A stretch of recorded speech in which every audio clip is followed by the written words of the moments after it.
CPI do crime organizado, que a gente já mencionou na abertura do programa. Ela aprovou um requerimento de quebra de sigilo da Marit Participações, a empresa da qual o ministro do STF, Dias Toffoli, é sócio e recebeu pagamentos de fundo ligado ao Banco Master. Confira. O requerimento, de autoria do senador Alessandro Vieira, pede ao COAF que se proceda à transferência dos sigilos bancário, fiscal, telefônico e telemático da empresa de Toffoli, além do envio do relatório de inteligência financeira da companhia para a CPI. A comissão aprovou ainda a convocação dos irmãos do ministro Dias Toffoli, que são gestores da Maridit, e decidiu convidar os ministros Dias Toffoli e Alexandre de Moraes para explicarem as relações de ambos com o Banco Master. Os senadores aprovaram ainda o convite para que Viviane Barsi, a mulher de Alexandre de Moraes, explique o trabalho com o Master. O escritório em que ela é sócia firmou com o banco um contrato de 129 milhões de reais.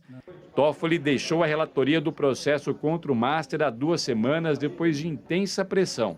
A Polícia Federal entregou ao presidente do STF, Edson Fachin, um relatório com um registro de conversas do ex-banqueiro Daniel Vorcaro, que mostravam o envolvimento dele com o negócio do hotel da família Toffoli. No requerimento, Alessandro Vieira diz que a ideia é desmantelar a complexa rede de influência e lavagem de capitais que orbita em torno do Banco Master e de suas conexões com agentes públicos de cúpula. Vieira ainda diz que, no centro desta teia, surge a empresa Maridit Participações S.A., cujo quadro é composto pelos irmãos do ministro Dias Toffoli. A análise minuciosa das atividades dessa empresa revela uma anomalia econômica e social inequívoca, sugerindo que a pessoa jurídica não passa de uma estrutura de fachada para ocultar o real beneficiário de vultosas transações financeiras, conclui o senador. Daniel, todos nós sabemos, né, a grande diferença entre convidar e convocar.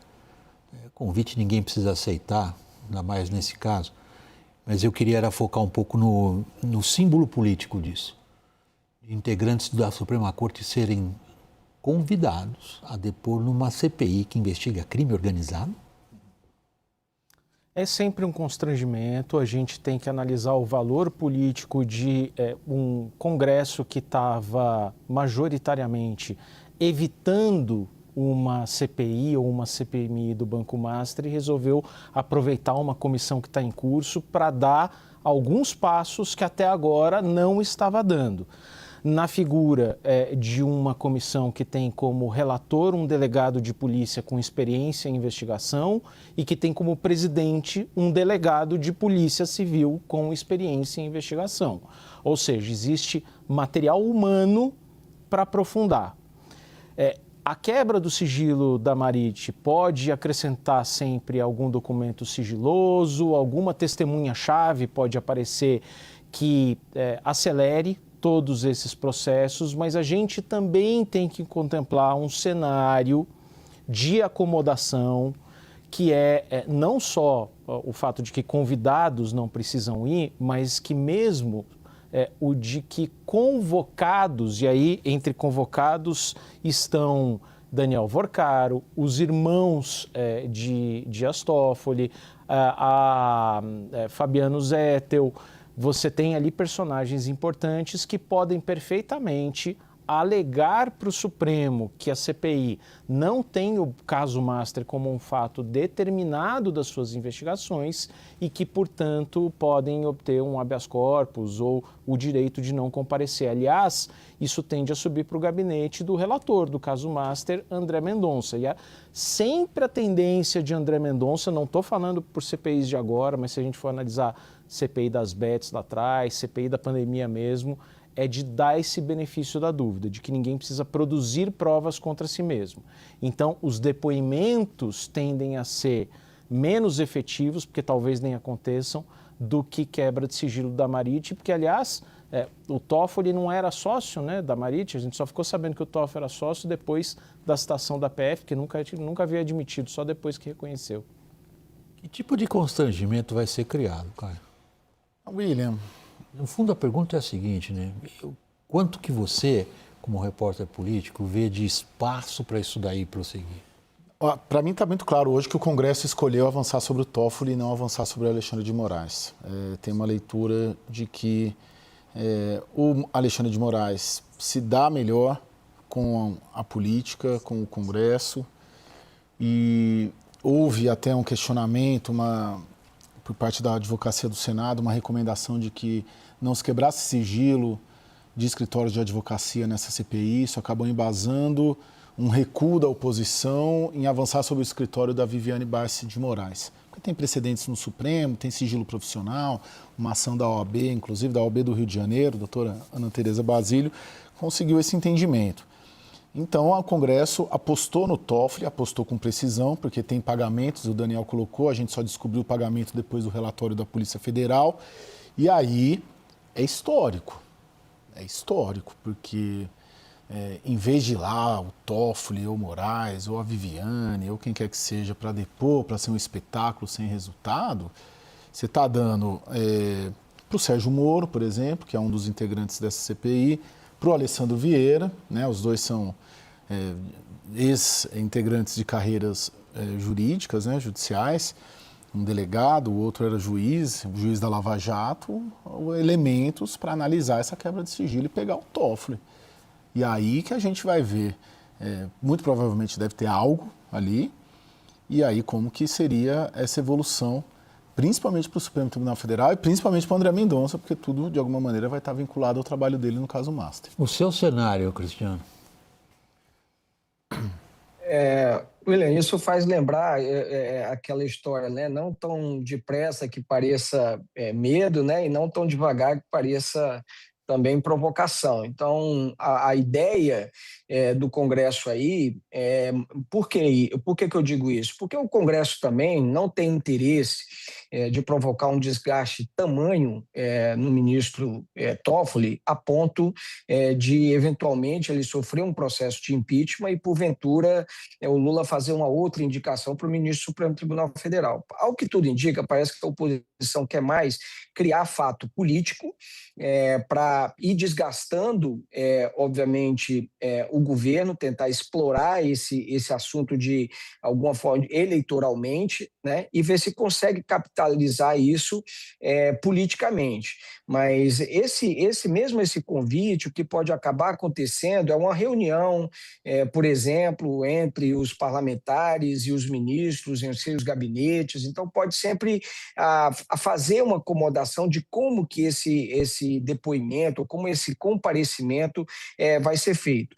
O que eu acredito é que muito mais esses constrangimentos eles podem se intensificar para o Supremo Tribunal Federal a partir de documentos, revelações ou mesmo uma eventual delação premiada do que efetivamente esses depoimentos. Isso cria muito ruído, cria constrangimento, mas é pouco provável que isso produza algum efeito concreto contra algum ministro do Supremo Tribunal Federal, que pode efetivamente trazer algum tipo de problema maior, vai ser esse tipo de coisa, uma delação, ou nessa quebra de sigilo revelar alguma movimentação atípica. Então, é esse tipo de movimento, na minha opinião, que traz mais risco. A questão dos depoimentos são mais constrangimentos.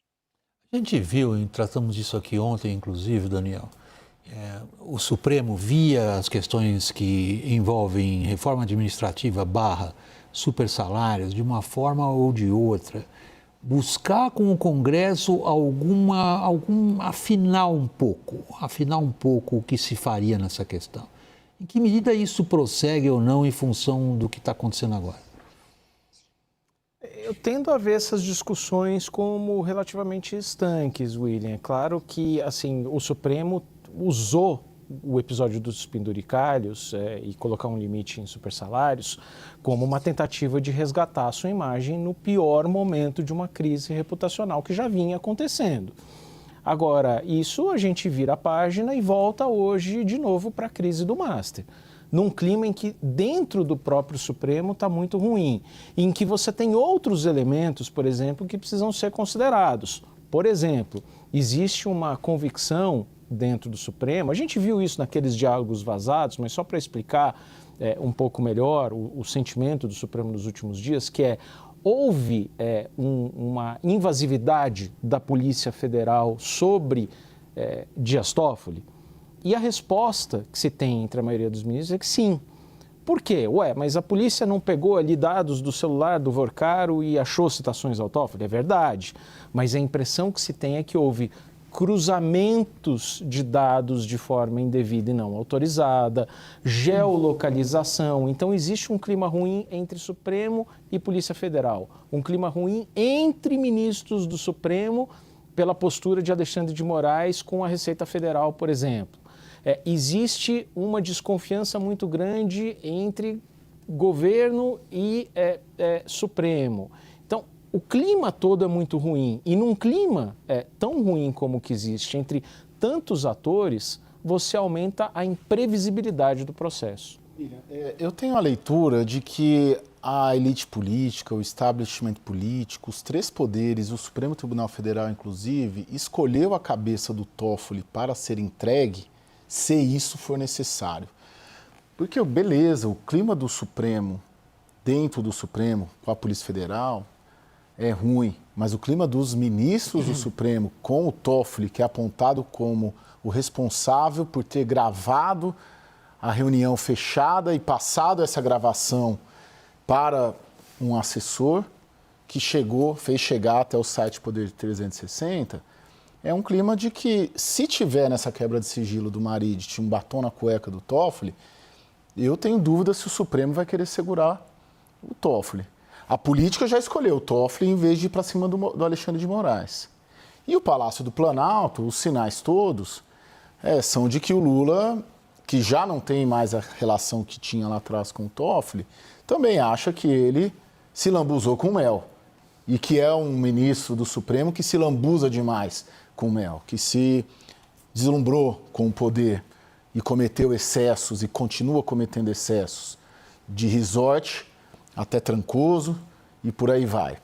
Então, eu tenho uma percepção de que, se tiver nessa quebra da Marid algo muito forte, muito desgastante para o Supremo, a situação do Toffoli dentro do Supremo é ruim por ele ser o suposto gravador dos outros ministros, a ponto do Supremo também falar, vamos depurar, entrega esse cara para a política, seja em 26, seja em 27, quando haverá uma maioria no Senado capaz de empichar um ministro do Supremo, então entrega logo esse cara. E acho que esse movimento de hoje dialoga com isso. O que você está colocando tem alguém hoje que está segurando a mão do Toffoli ali, agarra na minha mão que eu te seguro? E a resposta clara em todos os poderes, inclusive dentro do próprio Supremo, é não. Exatamente. Cristiano Noronha. Bom, o Daniel falou muito bem, o clima é muito ruim, e isso me remete de novo, William, à primeira parte do programa, onde a gente mencionou a questão de popularidade, de avaliação do governo, que tudo isso também acaba sendo um fator dificultador até para o governo, ou seja, quem perde muito nessa história, tendo pessoas próximas ou não envolvidas a questão do Banco Master aí, é o próprio governo, porque isso, de certa forma, reforça a percepção na população de que o governo, que tem corrupção no governo, de que o Supremo Tribunal Federal foi cooptado, o Supremo sempre esteve ao lado do Lula, o Supremo foi o algoz do Bolsonaro, e além disso, todo esse noticiário ele dificulta que o governo crie uma agenda positiva. E aí, lembrando a pergunta que você fez aí, o que o governo pode fazer? A tarefa do Sidônio é muito complicada, porque diante desse quadro ele não consegue substituir esse tema por uma agenda positiva. Então, no final das contas, essa situação toda é muito negativa também para o governo e para os seus sonhos ali de projeto de reeleger o presidente Lula em outubro.